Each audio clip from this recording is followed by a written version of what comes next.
Hey, everybody. Welcome back to Do the Work.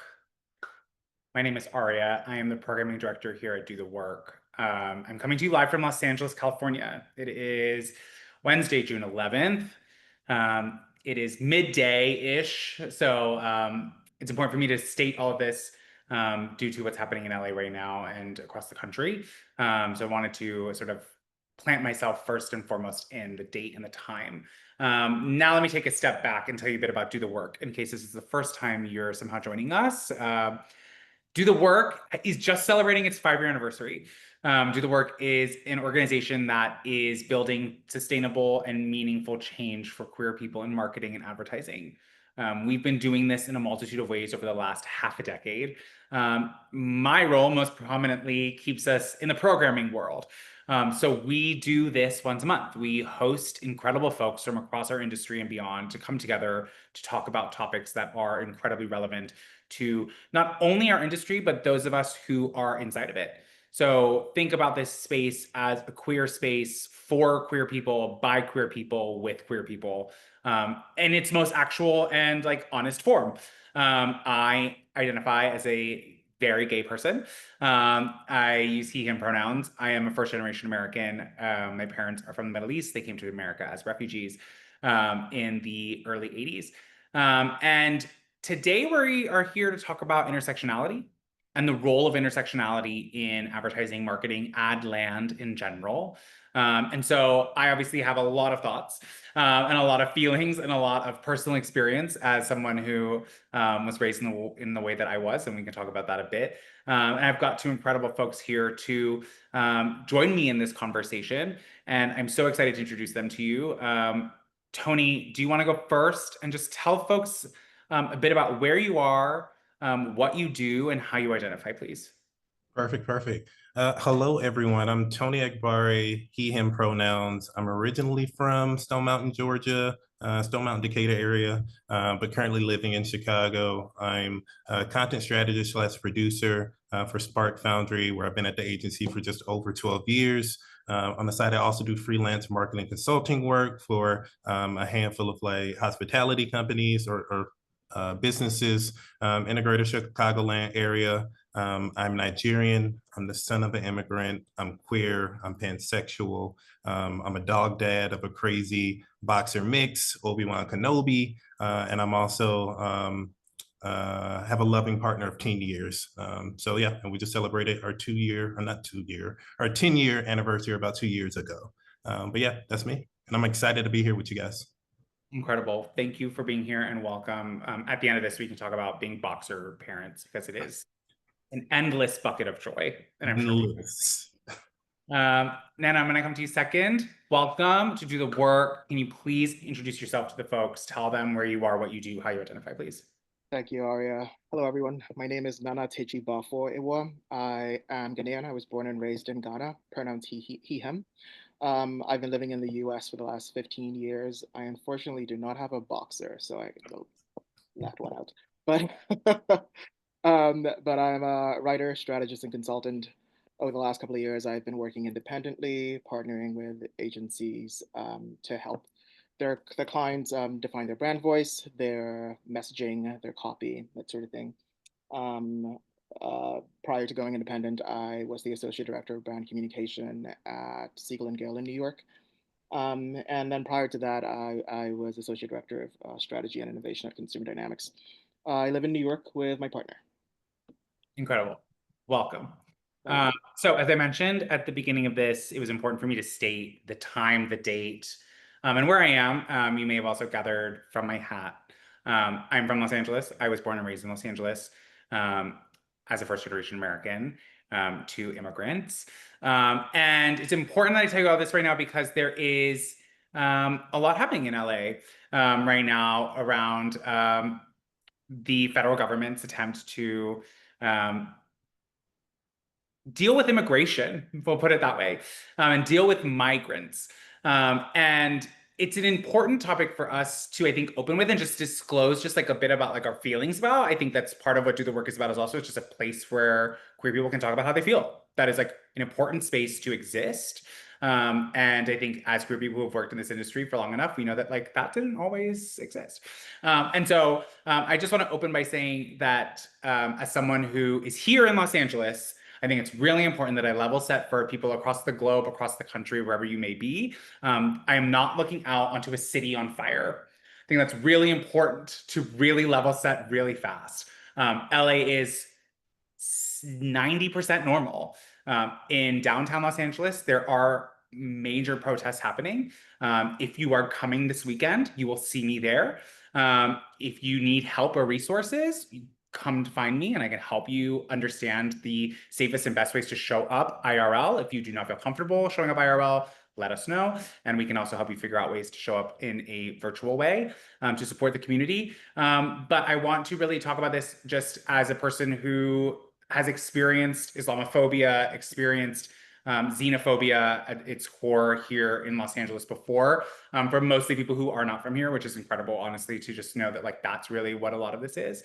And I wanted to be sort of the amuse-bouche of this conversation because I think that it speaks a lot to the issue at hand around representation. I do believe firmly that when you don't know anything about something, it's much easier to fear it. I think it's much easier for people to tell you what to think about things when you don't know anyone who's lived that experience. And I think it's really important for us to just sort of have a beat to talk about, you know, how this may be affecting us personally, our thoughts around this. There is an immigrant on the call, which I think is also like an important thing to address. Tony, I want to start with you. Just like no pressure to say anything or nothing or whatever you want to say about this, but wanting your thoughts is like, this is just happening to us right now as a country and as a world right now. What it's making you think about and what it's activating for you. Yeah, it's extremely timely, if I can put it that way. And as I prepare for this conversation, I'm like, hey, this just reinforces the importance of having that truly deep understanding of intersectionality within our community, because it's on the front, on a big stage. Like we have mass deportations, we have these nationwide protests, which are, to your point,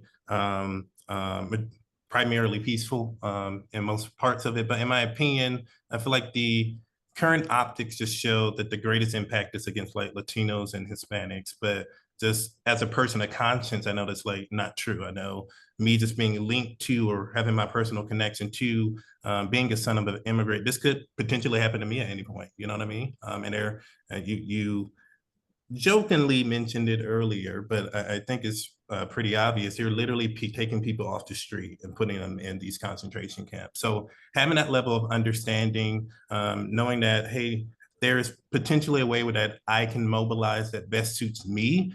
So I'm able to not only protect myself, but the ones around me. And most importantly, our constitutional rights has been like very much so at the top of my mind as of late. I'm still processing a lot of this, as I imagine a lot of people that will be watching this, that are currently watching this, are doing so. But I think it's really just trying to understand that while some might think this may not be their fight, my personal connection kind of argues that maybe it potentially is, just knowing that, hey, at the intersection of me being Black, at the intersection of me being a son of an immigrant, I feel like I do have a role or say in this conversation as well.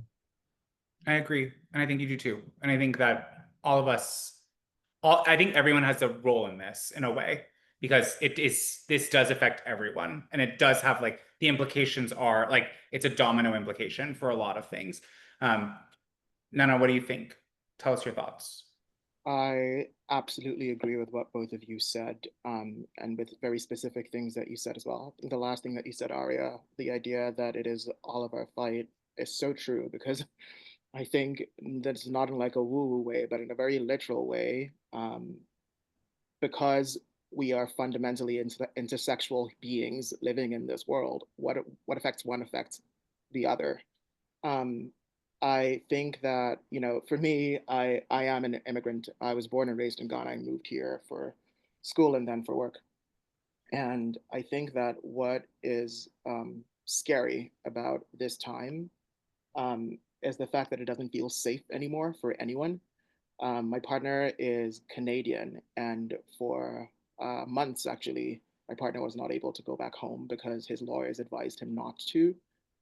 because of what was happening at the borders. Now that's quite chilling. It tells you something about the state of affairs. And when you think about what's going on in LA right now, that's not an isolated incident. That's simply an extension of kind of what's been going on for a while, and really a reflection of the state of affairs here. Um, it's also particularly kind of not even disappointing, but concerning, um, considering that, you know, for many immigrants before you move to the US, you think of it as this beacon, as kind of this, you know, this pinnacle of a place to live in. And then you kind of, you move here, and while there's a lot of wonderful things about this country, there's also a lot that you don't see from the outside. There's a lot that you're forced to contend with and reckon with, especially as a person of color, especially as a Black immigrant. Um, and it quickly kind of, you know, swipes the skills off your eyes, and it brings you to moments like this. So long-winded way of saying it's all of our fight, and you know the ways in which we show up might vary, but we can't sit around and act as if, you know, it's not affecting us directly, and so, you know, carry on with business as usual. It's really well said. Thank you both for taking a beat at this top of this conversation to address this. I appreciate it, and I think that it leads us really interestingly into our topic. And so, talking about intersectionality, I want to take a step away from the work of what we do for our day jobs and talk about the work as queer people, and talk about the community internally, queer community. And I want to ask about how intersectionality shows up in your pockets of the community, right? Like for me, and I'm one to lead by example today. I, as a queer Muslim raised Iranian American, I know no one who else has that experience. I've met people who have like portions of it, and we talk about it, and it's very interesting. It's not really in media very much, so we like kind of when we find each other, that intersectionality becomes like a thing that like just our identities, we're like grabbing on each other not to let go. And then like there is something about that's very isolating in the community about that for us, right? We find ourselves and we're like, oh, like this is the one other person that I've met in a year who understands my experience. And so like now we've got this like weirdly strange like trauma bonding that's happening. And now we will like stick with each other for a while. And it's amazing when you meet someone like that and you're able to like have this beat of like, holy hell, I'm not alone. But then when that person walks away from you, or like when you like literally leave the party, or like when the Zoom ends, you're like, oh man, I really don't have that very often. And that's very jarring. At least that's my perspective of how like the intersectionality shows up in my, you know, predominantly Western, white, Hispanic, queer community. And so wanting your thoughts about how it shows up for you both individually and how intersectionality has played into your experience. Then I'll start with you first. What are your thoughts? Yeah, you know, it's something you said made me think of my own community. There's kind of lots of parallels there. Um, I I was born and raised in Ghana, like I mentioned, and I've been lucky enough to find queer African community here in New York, which, you know, I think that's such a blessing to have that in a place.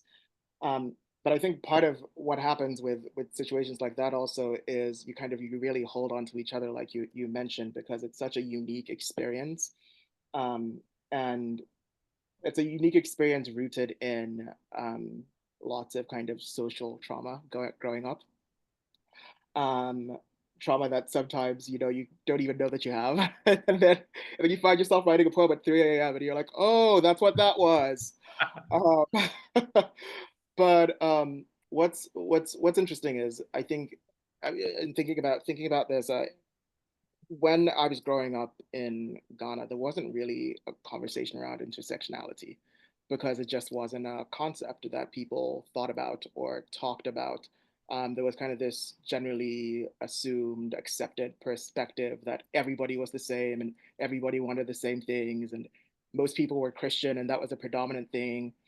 And so there was no real interrogation around what it means to show up with multiple identities.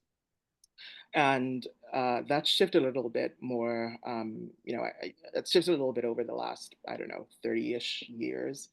And I think what's happening right now is there's a lot of not a lot, but there is some nuance around how those conversations are approached for positive and negative reasons. I mean, we can talk a little bit more about this later, but one of the things that has been happening in the country for the last couple of years has been this legislature around this anti-queer bill. Um, and what's been really interesting about that is there has been pushback around that. And that's been really heartening because that's not a thing I would have imagined that Ghanaian society would have kind of gotten up in arms about and said, this is, this is wrong, queer people are people. Especially because this bill is kind of in this wrapper of proper family values. Don't even get me started on it. Um, but yeah, what's been heartening is there's conversation happening at the forefront.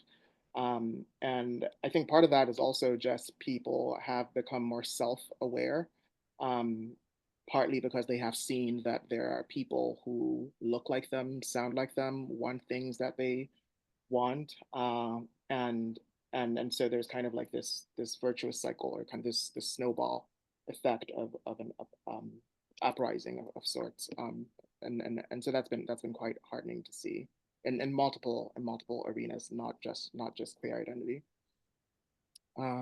Yeah. You know, this well said. It is heartening. It's this, all it takes is like a little bit of good. Like a little bit of good, and you're like, oh, we're safe. Right? Tony, what are your, like, how is it showing up in your community, intersectionality? What has it been like for you? I'll take a different personal spin on it. One, I'm thankful just given like the many different intersections I'm meeting to be a part of so many different communities. I have not found a queer African community yet, so I might be flying out to New York to hang out with you, Oh, Nana. we're waiting. Book my flight now. But coming back to this idea of me being a Nigerian American, intersectionality has recently just showed up as this concept of being empowering. And just to add more context to that, it's really connected to my coming out story. And surprisingly, that happened just fully came to term over the last 2 years. More so with me trying to find that level of comfort to have that conversation with my father. So in my dynamic, I was able to come out with my mom, my siblings years ago, but it was really just me internalizing, trying to figure out how do I have this conversation with my father in a way it's not letting him down, it's not lessening my view of him, it's being able to stand up against his very, very strong and intense religious perspective and views on everything, but also staying true to, while also staying true to myself. I bring up the word empowering because thankfully in this dynamic, my dad's Nigerian, but my mom's from Akron, Ohio. I might be related to LeBron. I'm still trying to figure that part out. But with her relationship growing up in America, her relationship having a gay brother, there was nothing but compassion. There was nothing but understanding. She eventually got me to the point where I felt empowered, like I said, to have this conversation with my dad. We're still like navigating that journey as I speak, but I know within my community of other Nigerian males, females, people in general who have two parents in a household who are of African or Nigerian descent, it likely didn't go as smooth or seamless as mine because I did have that parental figure who was actively supporting me throughout my journey. So I'm at a point where I'm trying to pay it forward. I'm trying to have those deep conversations with my fellow members within my community to try to help empower them so they can eventually show up and be their true fullest self when they're ready. Did you clock that all of us were like, let's talk about dad? We were so ready. Like, we can have a conversation about dads. Like the next Do the Work panel is just about dad, just about dad in general. It's interesting you bring up coming out as like a sort of catalyst for intersectionality and more to come more to light. I wonder what else you feel like has been pushing intersectionality more and more and more into the spotlight in our community, if there has been anything else. I do think coming out is a really interesting reality because I do agree. I think it is with more comfort and more willingness to be like, I am X and I am queer, that like intersectionality becomes just more apparent. But I'm wondering for both of you, like, are there other elements that you feel like have been pushing the quote unquote agenda of intersectionality in the queer community? Because I feel like it is something that we like, you know, that's become much more dense in the last 5 years, let's say, than it was prior. I think there were layers to this beforehand, but now it feels much more dense than it did before. That's interesting. And you know, Tony, your story just makes me so pleased. I'm so pleased for you. And I think it's as you were talking, I was like just my heart was like just like really smiling because I think there is something to be said, and I'll get to your specific question, Aria, in a quick second, but I think there's something to be said about masculinities and you know, some I guess more specifically because this is what I am, what I can speak to non-Western cultures and how masculinity is kind of constructed and perceived and deployed or what have you. And I think a similar thing with my culture, Ghanaian culture and society. My dad passed away before I came out, and I often wonder what that conversation would have looked like on how it would have gone. I went to go see a nice Indian boy a couple of weeks ago with my partner, and I bawled. Like let's just be honest, I bawled because it really kind of one of those moments where I was really confronting that question in my mind. But I was very lucky in that, you know, my mom was so accepting. She didn't have the language, but she was so accepting, and I know that that's not the case for a lot of people. It's not the case for a lot of people. I know this because lots of people have told me their stories, and lots of people have asked me about my story and how I navigated being coming out and being out publicly. And in some ways, I kind of have seen that as a little bit of my own little living resistance. The idea that, you know, being visibly queer allows people to recognize that it's possible. Um, and I think that's part of what it's part of one of the things that's kind of um, supporting pushing this agenda of intersectionality. It's the visibility. It's folks being willing to show up as themselves in spaces that might be not fully accepting or might be uncomfortable, but spaces in which perhaps they have a little bit more power or they have a little bit more access to power in a way that even if just a little bit chips at the space so that someone else can feel more comfortable in that space. Um, so I think, yeah, I think that's one thing that's going on. And then I think there's also kind of some less great, less than savory things. I was talking about the bill that was happening in Ghana. I think interestingly, you know, bad things are not great, but I think sometimes when bad things need to happen for the for the for situations to really evolve, for the aperture to open, because there is actually no other way to go. Um, so I think it's some of that that's happening as well. Tony? I'm not sure if I have any other bills, to be honest. I feel like uh, I'm echoing the representation piece. I feel like we're at a point where there's a what's the word?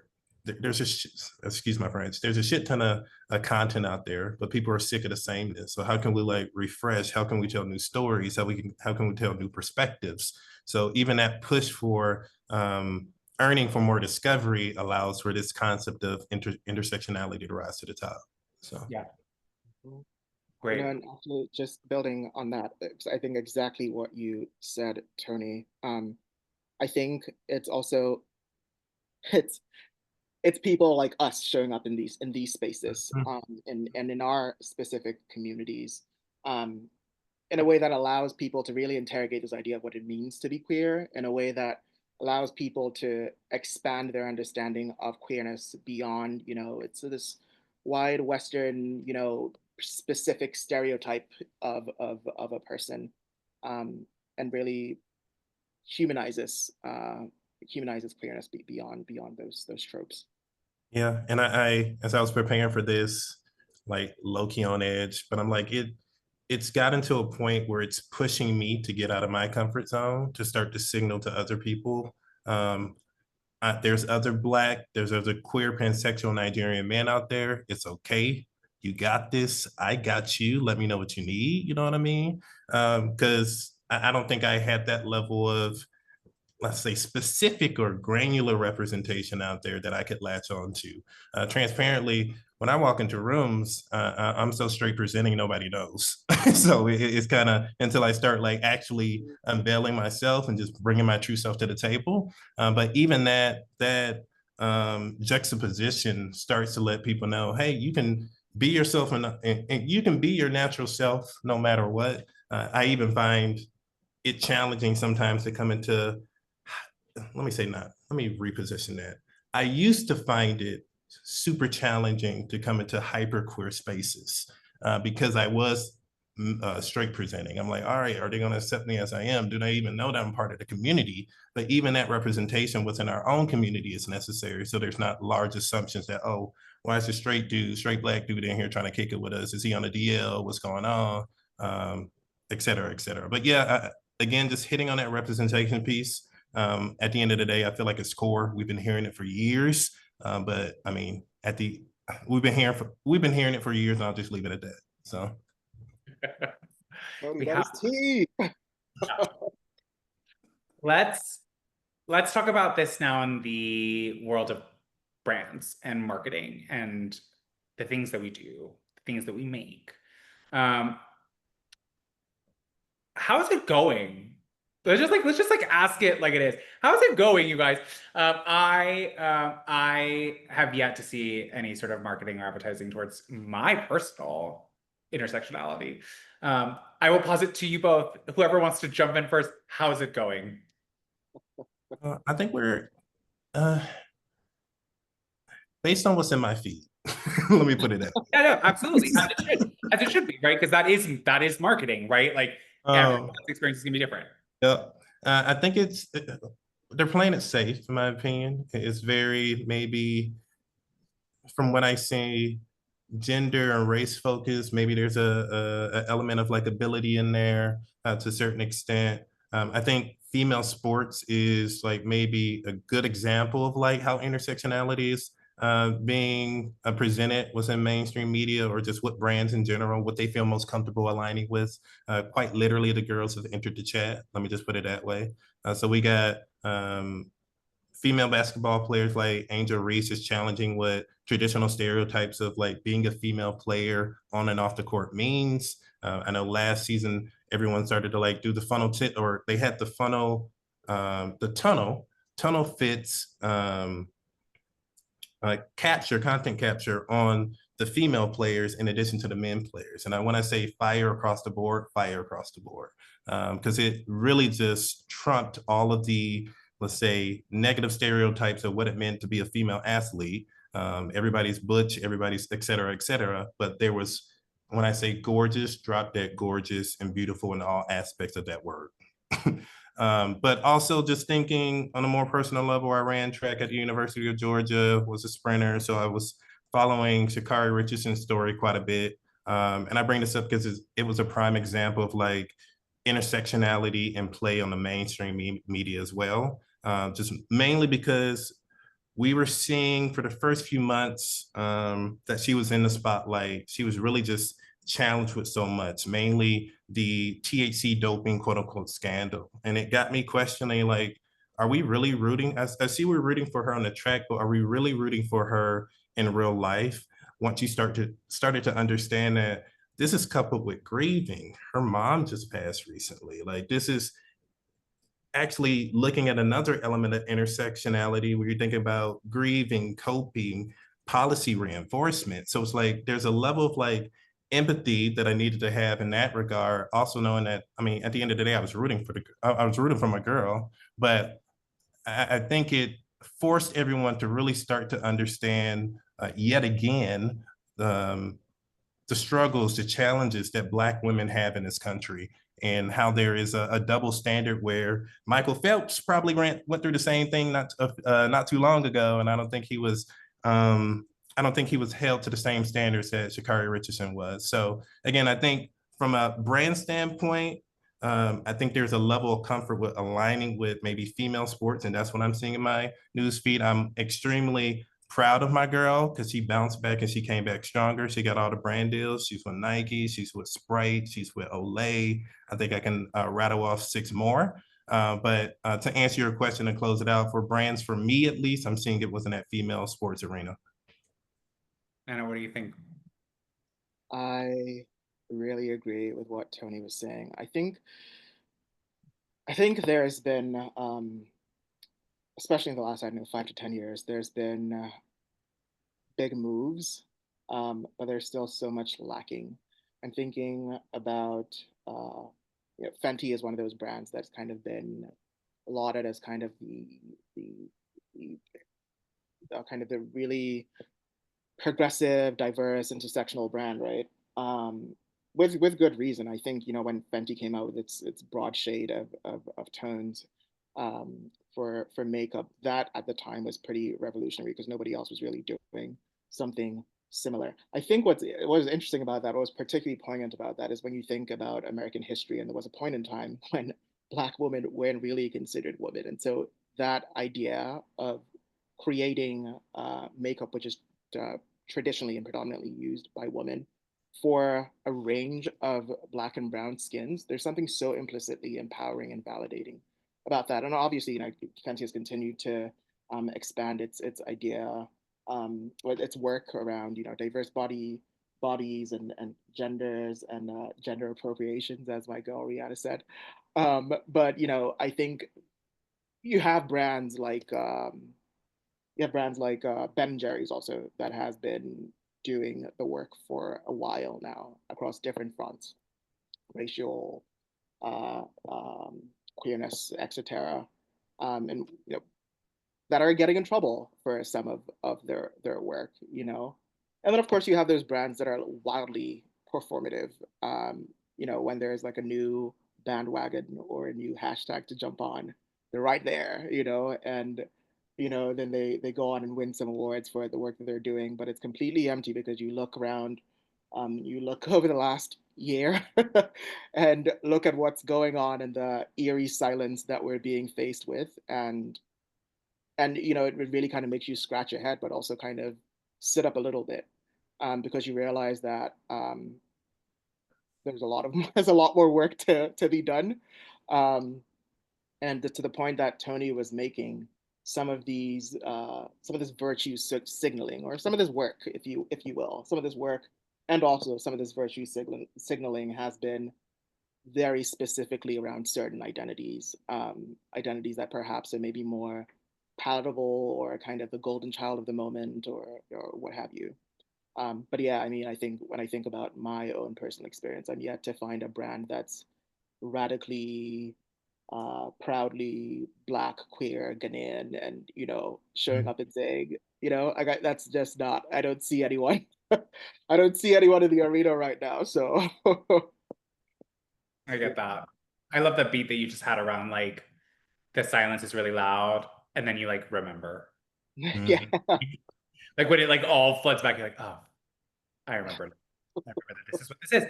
And it's interesting. I mean, I think about, what you were bringing up earlier around masculinity. And I think masculinity is something that brands really struggle with, right? Like this is something that, men's brands really struggle with. And now female brands also struggle with. Historically, female brands, I should say, makeup brands are one of them, right? We're seeing male presenting individuals, right? Because I don't know who these people are. I've never met them in my life. They're people on TV or on my phone.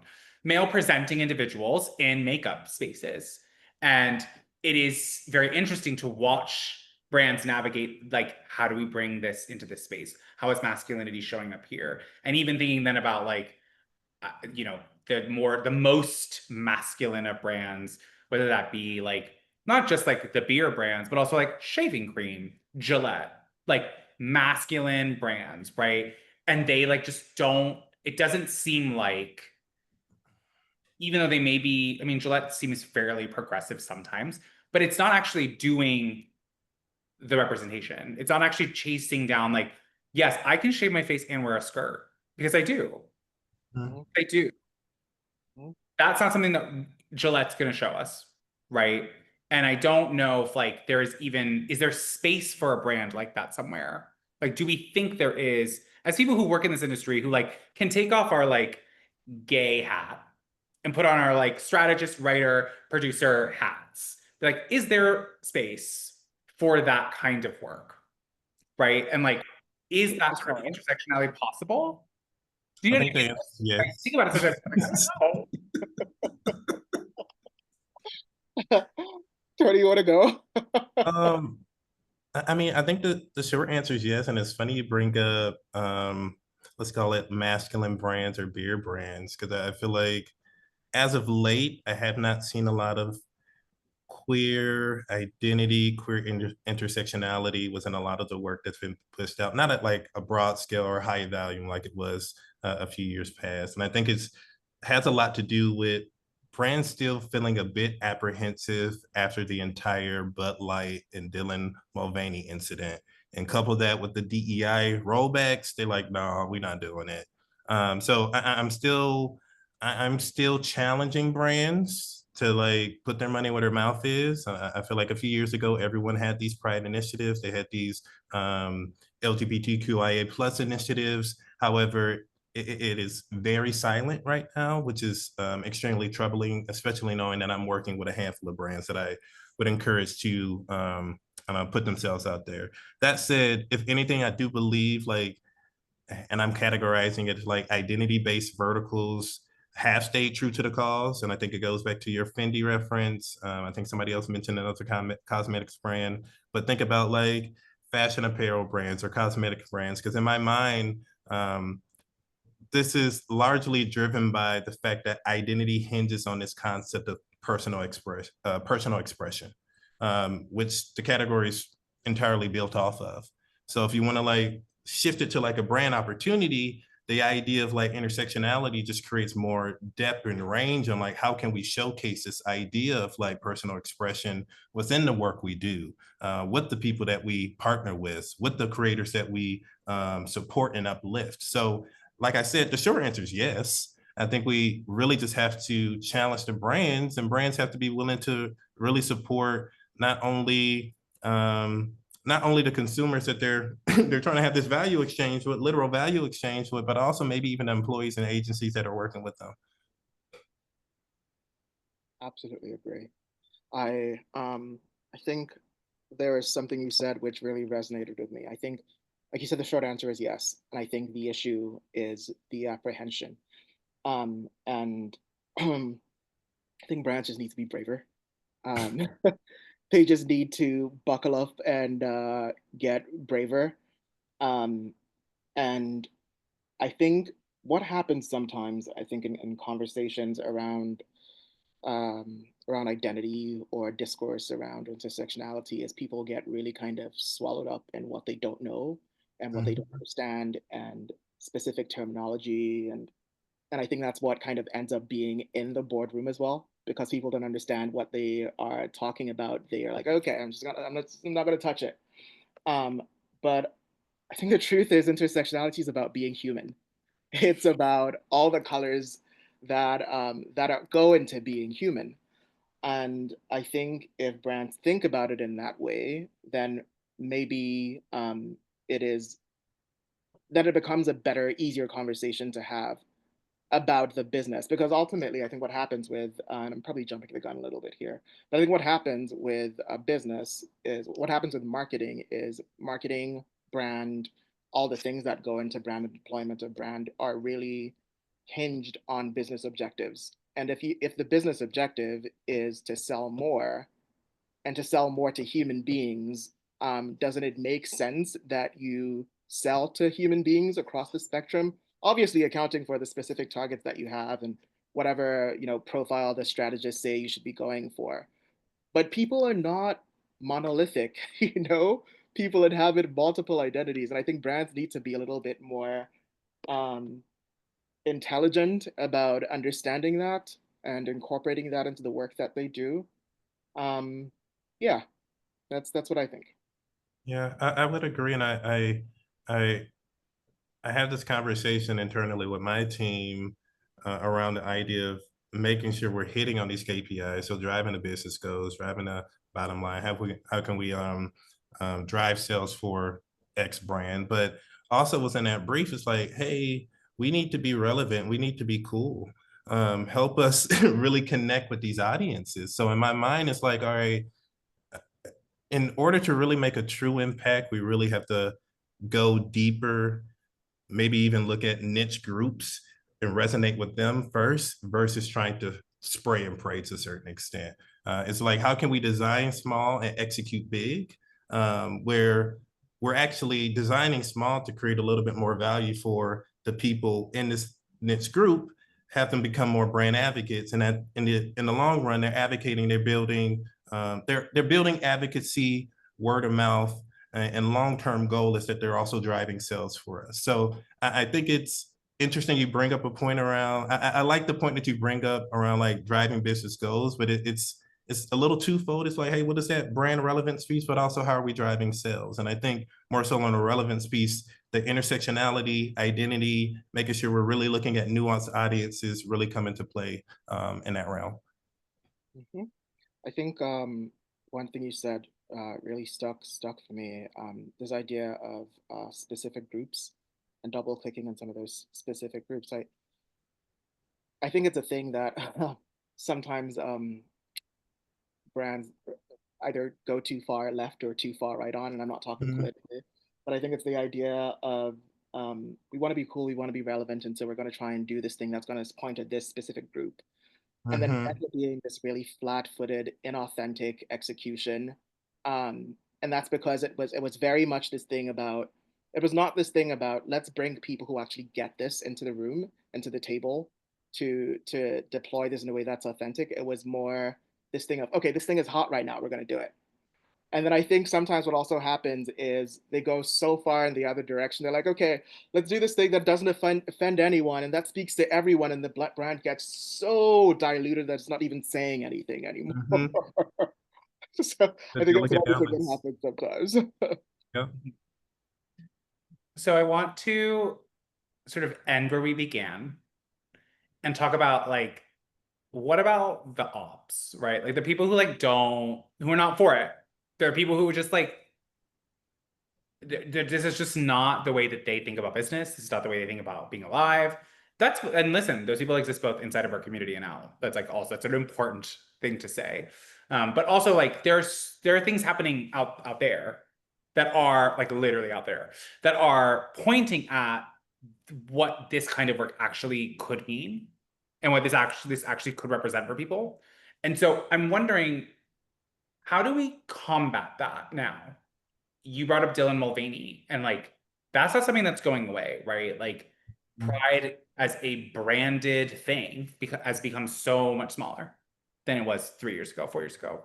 And I do think that plays a big part of it. And that's deeply unfortunate. And now the world is turning in a crazy way, I'll say it.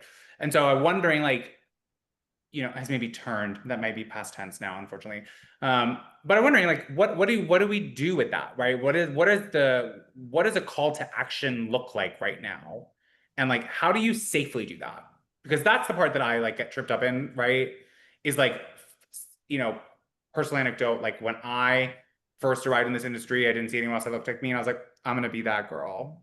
And I'm cool with that. I don't know if I would feel that same way now. The world is very different. Like I'm sure I would. I'm sure he would like wake up in one morning and be like, I'm gonna do it because that's who I am. But it's different. It's not the same.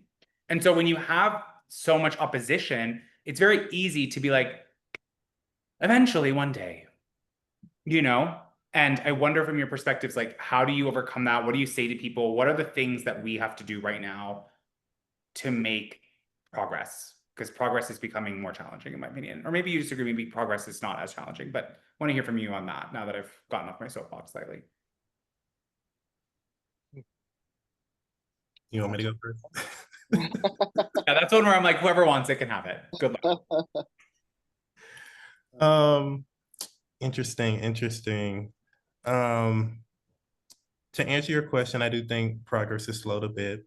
However, when it comes to how we define it as ops, the way I view it is kind of simple. Identify who they are, Observe, just make sure you understand how they move in a situation. If you need to reconfirm to be like, are they actual or not? Because I can try to like call them in, figure out maybe there's some miscommunication. Maybe they didn't intentionally mean to inflict harm. So let's reconfirm that piece. But at the end of the day, protect. In my opinion, I know while things have maybe scaled back a bit, it's probably going to take us some time to build to get to the level we were. But in the meantime, let's protect what's currently in play. So understand who those ops are, do the education that you need to do to push the progress forward, but also protect and maintain what's in place. I think, quite honestly, it goes back to what we were speaking to at the top of the call, to representation. Because I think, Nana, you brought up a good point. There's a boardroom and there's probably no one like us in the room. I think we need to be in the room and we need to figure out how we're getting in the room so we can make sure we're continuing, again, to protect. So we can make sure that we continue to identify who the ops are, observe, and then protect our spaces, quite honestly. Absolutely. Tens across the board, honestly. Tens across the board on that one. And I think to add to some of that, because all of that is very much in line with what I was thinking as well. I think we need to tell better stories. This is probably like the writer in me, but I think that we need to listen to, like, to the point that Tony was making. We need to listen to what's being said and reframe how we're telling our stories in a way that really kind of speaks to people's humanity.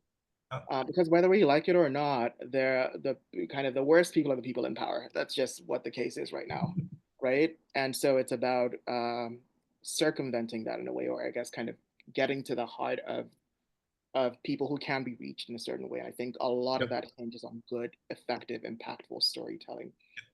Completely. That's one thing. I think the other thing also, what Tony said, we have to be in those rooms, and you know that just needs to happen. And so part of what that means is we have to support each other to get into those rooms. Across the various kind of intersecting lines of our identity, we need to help each other get in those rooms so that we can continue to do the work, all puns intended. I think the other thing also is that we need to activate allyship.